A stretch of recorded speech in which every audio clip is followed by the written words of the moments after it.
Obiora had gone back to the church to get his forgotten rosary after morning mass. The church was quiet, empty, or so he thought. Then he heard whispers coming from behind the altar. He tiptoed closer. That's when he saw Elder Naji, the catechist, kneeling on the floor, a candle burning beside him. On the ground in front of him were 4 communion hosts, the same ones Obiora had just received at Mass. But Elder Naji wasn't praying. He was dipping the host into something dark, like oil or blood, then carefully wrapping each one in nylon, placing them into a black leather bag. "One for the crippled boy," Elder Naji muttered. "One for the blind girl. They'll pay anything to walk again." Obiora covered his mouth. His stomach turned. Why is he taking the body of Christ? Why is he selling it? He didn't know what to do. But the next day, during confession, he told everything, and what came after shook the entire parish. Elder Naji was no ordinary man. He was the village's catechist, assistant to the parish priest, and the one who held the Blessed Sacrament during benediction. He was strict, always wore white, never missed morning mass. People said his Bible had no cover because he used it so much. But lately, something strange had been happening. Sick people were quietly taken to his house at night. By morning, they were better. The families paid huge amounts in envelopes, some even sold land. But no one ever said what he used, until Chioma's son, Obiora, saw it. Obiora was 12, an altar boy. That Monday, after Mass, he forgot his rosary in the sacristy and went back for it. That's when he saw Elder Naji, alone, opening the tabernacle. He reached inside the ciborium, took out 3 consecrated hosts, wrapped them in white cloth, and slipped them into his Bible. Obiora gasped. Elder Naji turned. His eyes met the boys. He smiled. "You're learning fast," he said. "Some things are not for children to question." It all started 6 months ago. Elder Naji had a stroke. His mouth twisted. His hands couldn't hold his cane. He was taken to hospitals, no solution. Then, one night, during adoration, he couldn't take it anymore.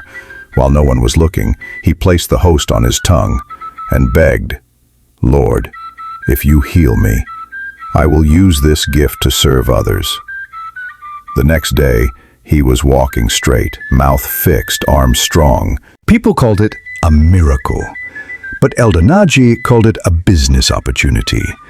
Behind his bedroom was a small, locked room.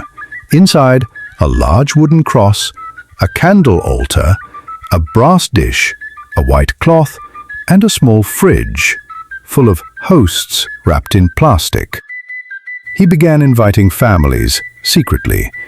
"Bring the sick at night," he'd say. "But healing is not free. Heaven is free. Healing costs." Desperate mothers came. Fathers borrowed money. Children were brought on motorbikes. He would dip the host in holy water, place it on their tongue, and whisper fake Latin prayers.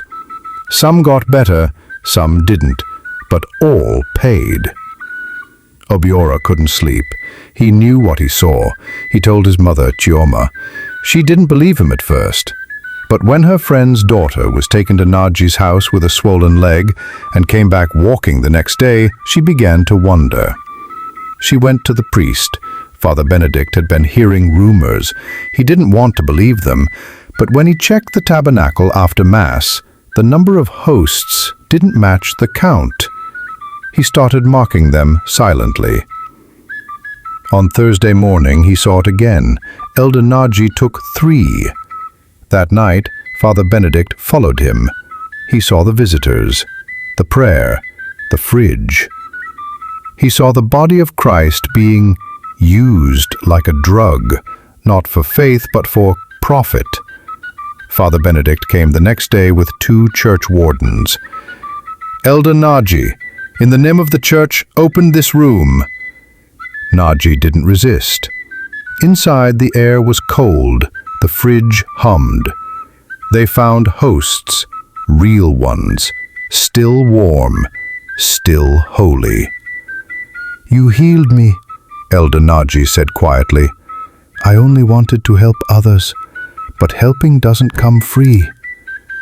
"You stole the body of Christ," Father Benedict said, shaking. "You turned God's gift into medicine for sale." "It worked," he said. "People are walking." "And when it fails?" the priest asked. "When they die, what then?" Naji didn't answer. He was banned from church duties. The bishop was informed. The shrine was shut, the rooms sealed, but whispers remained. Some believed he had a gift, others called it blasphemy. But the children, they never forgot what Obiora said one night when asked why he refused communion. "Because I don't know where the bread has been." Sometimes evil doesn't hide in the forest. It wears white. It holds rosaries. And it knows how to make the body of Christ feel like a product on a shelf.